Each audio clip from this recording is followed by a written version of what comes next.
Q1 সমান 5 coulomb, Q2 সমান 3 coulomb, মধ্যবর্তী দূরত্ব d এত হলে বলের মান কত?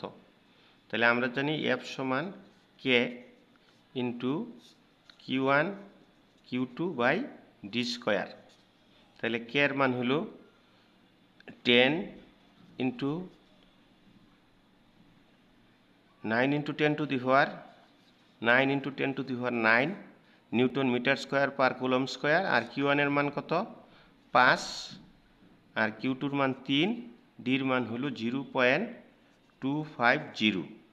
যদি আমরা এটা দিয়ে ভাগ করি 15কে যদি 0.25 দ্বারা ভাগ করি তাহলে 15 ভাগ 0.250 তাহলে 60 আসবে।